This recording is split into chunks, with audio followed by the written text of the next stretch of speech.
Okay, YouTubers, something a bit different.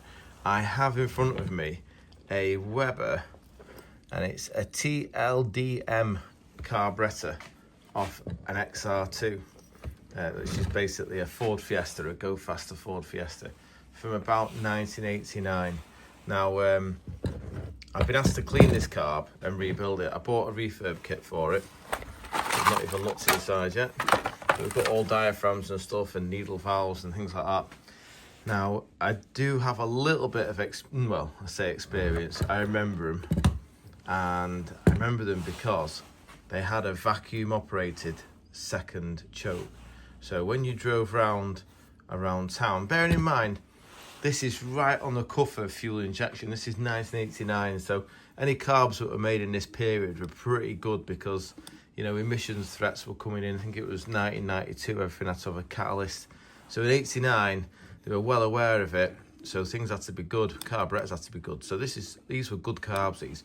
All I remember about them was, if you put the Kent camp kit in the CVH, the 1600 CVH, you had to drill out the main jet.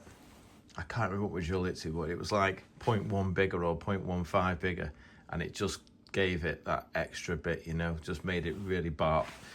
The barp-tastic XR2s, I loved them. Anyway, right, so when you're driving it round, from what I can understand, it operates this via the cable, which is the first choke. And you can go wide open throttle, but this one hasn't opened, and that's because it's diaphragm operated. So it won't open at the moment because we're on closed throttle, but once you get past a certain amount of throttle, which is really hard to show one-handed, but I will show it in a minute. I've got the tripod here, so we'll set it up with the tripod as we strip it before cleaning it. And the theory was, if you remember a lot of the earlier, like the 2836 carb on the Corsina, it used to have a mechanically operated second choke. So you could get to half throttle on the first choke, and then a cam would open the second throttle. But what the problem was with that carb, really, if the engine was doing low engine speed and someone wide open throttled it, it'd open both chokes, and you get a massive drop in airspeed because you have a lot of area for the air to go through, and it'd go lean. So you used to hesitate, and quite often as you went onto the second choke, if you didn't have enough RPM, you'd feel a little bit of a holdback when you were driving the car. So what they did with these carbs was, that is vacuum operated, but because it's vacuum operated, it won't operate until there's enough airspeed for it to do so. So they're a much smoother transition, if you get me. When you floor it, initially this one will open full throttle. When it gets enough airspeed, that one will open full throttle. It's not on a cam, it's not controlled by the human, it's controlled by the vacuum. So they were a much smoother carb, they were a good carb. Anyway, we'll stop waffling, put the camera on the stand, we'll pull it apart together. If I see anything interesting, I'll report. Right, I've set the camera up on the stand, so it's hopefully giving you a good idea of what I'm up to. It's not shaking or moving.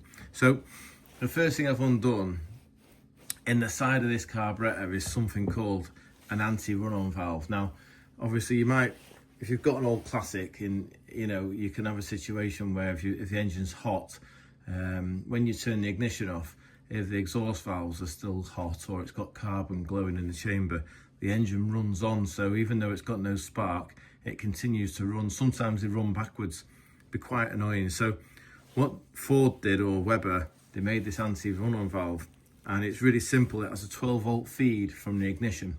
So when it's energized, if we look, this is the actual slow running jet here that supplies fuel on the idle circuit, and it has this little plunger on a solenoid. So when it's got power going to it, the little needle pulls back and allows the fuel to pass through the jet. As soon as you turn the ignition off, it shoots outwards. So it's normally in that position with it on, it shoots out, blocks off the jet and stops any fuel from going through. Brilliant, absolutely wonderful, simple device. But that put an end to the engine's running on. So yeah, first very interesting little point. I've thought a few other things. I'm gonna have to get the heat on it. I can't undo this is the idle control screw. So this is the actual stop for the throttle, determines how much air goes through the butterfly at idle. And you can see it's got like a nailed serrated edge on it, so that you can put your hand under the carburettor and adjust it to adjust the idle speed. But unfortunately it's C solid, so I might have to put a little bit of heat on that alley there just to help the penetrating oil get in, because I don't want to break it. That would be disastrous. And then, yeah, we'll pull it apart and see what else we can see. Obviously, you can see here we've got a cam-operated pump circuit. So as you open the throttle, you can see it pushes that diaphragm, which will squirt fuel. I think it's inside here. There's like on the slow running circuit, there's a little pump, and there's also another pump on this side, but this one is operated from inside the carburettor. We'll go through that when we get to it. Right, I've just removed this part, which is a little cam operated pump diaphragm. Diaphragm's quite brittle. Now, it's a good idea to always replace these, because if they do crack and fail, then it leaks neat petrol onto the back of the engine, which isn't a good thing. So we've got a new one in the kit here. Next part was I stripped the, like, we'll call it the butterfly housing off the main carburettor, and it's a bit stiff and horrible, but we'll get it in ultrasonic tank and clean. And there's a gasket here between the two, but we don't have this gasket in the kit. I don't know why. So what I'm going to do is I'm going to very, very carefully get the blade under it so we can reuse it, because obviously it's not been remanufactured, so we have no other option at this stage. Okay, we're in the business end now. This is the external diaphragm unit, so we're going to clean all this. And that low ring here we'll replace. I think there's one in the kit. That's the diaphragm that operates the second choke, so that's a big diaphragm. Luckily it's in good condition, because the kit didn't come with one. Quite worrying. Anyway, it is what it is. That's the one half of the carburettor. The other half's here, and the butterfly housing is in the cleaner already. So this is the float chamber arrangement. So much like a toilet, just for the people that don't understand carburettors, like a toilet system. As the fuel fills up in the floats rise and close off this, which is called a needle valve, a float needle valve. So we'll replace all that, because we've got all that in the kit. Here we can see we've got our main jets and some of the bits and pieces, which we'll pull apart and make sure are all clean. We'll get them in the tank as well. We have got this gasket. I managed to remove that other gasket from between the butterfly housing without damaging it, so that's all good. That is the pump circuit there, which we will be checking is all clean and working. And I think we'll put some fluid in it as well and make sure it's squirted before we give it back to the customer. So I'll crack on and get all this clean, and then we'll get it reassembled. I've had the tank on for a couple of hours now, and just lifted the grill out to see what stuff's like. That's just draining. It's a little tub with the jets in, with some drain holes in the bottom, but everything's looking quite bright and silver. So what we'll do next is we'll steam clean these parts with the hot water pressure washer, and then airline them ready to build them back up again. Okay, I've got all the parts out of the ultrasonic cleaner, steam them off, airline them, and ready to start putting it back together. But this little screw here, this nil screw, is the idle stop, and I was hoping that the ultrasonic cleaner would release it, but it is absolutely frozen.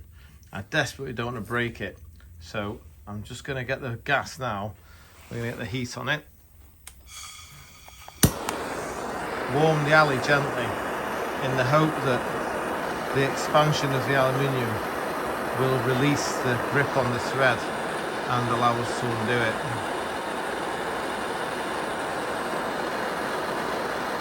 I'll just give it another 10 seconds. Won't need much.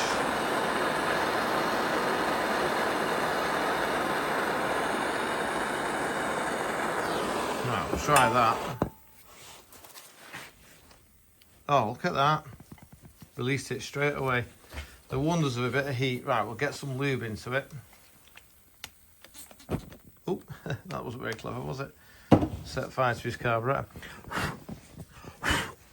There you go. I didn't realise that WD-40 could spontaneously combust. Right, wicked. I'll get on with assembling it.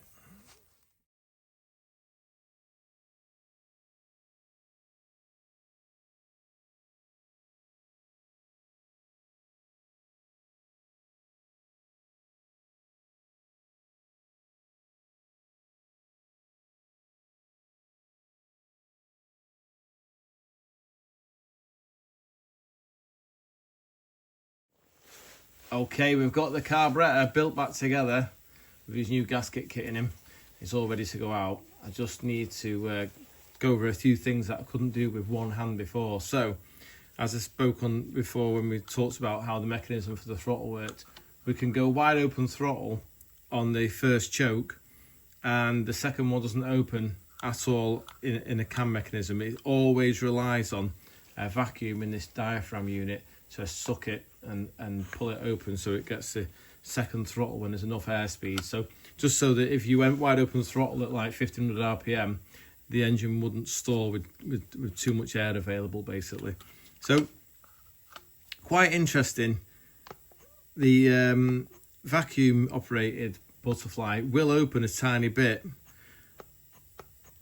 purely on vacuum. I'm not quite sure what that theory is, but it has a cam. Once we get to sort of part throttle, it is able to open all the way. So you can see that's what it'd be like if you went full bore at like 4000 RPM. So that all seems to be working quite well. We've got the idle screw unseized and backed off, so that's good. Something we didn't talk about as well is this carburettor. I did think some of them were an automatic choke, but this one is a mechanical choke. So it has this little spring that operates it and pulls the choke flap down, but that can also be opened by the vacuum in case, you know, it's not a full choke, it's just a partial choke. And also you can see the cam there, that operates this lever, which operates the throttle, and that's what we call like a full choke fast idle. So because it's got lots of fuel available, they increase the idle speed so it doesn't stall and flood. So that all working good. What we'll do next is we'll just put a bit of fuel in him, make sure the needle valve's shutting off properly at 4 psi, and then we'll check that the pump circuit is working.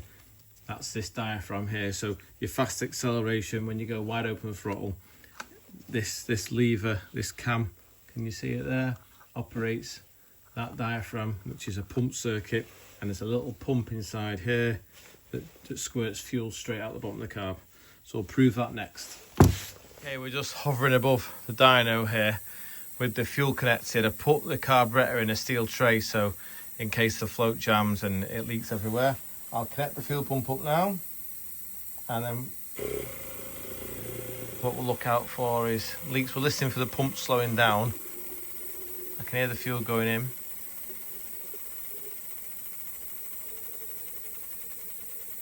I can hear the pump slowing down. That's great. Looks like the needle valve shut off correctly. So what we'll do next is we shall do some throttle pumps and look out. It's in this one. Zoom in. What we should see is eventually when it primes. He says there's nothing coming out of it.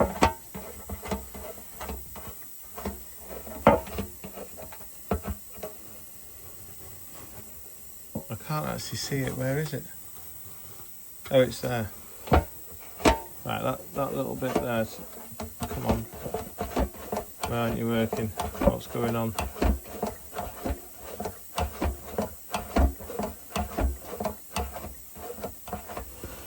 That's a bit disappointing, isn't it? When we're doing things live. Right, I'll just have a fiddle with it, see if we can work out what's going on. Right, okay, we've just given him a bit of an aggressive pump, and if I zoom in now to that point there, you should be able to see that is our accelerator pump. So as you open the throttle, it actually squirts neat fuel in. And then this pump here, we can't test this because obviously we haven't got any air going through the carburettor, but this will be like a vacuum operated pump, which I've also replaced the diaphragm on, which will be this one here, and that will pump fuel in when you go wide open throttle. Right, brilliant. Well, it looks like it's functioning as it should do. I will ring the chap and get him to collect it.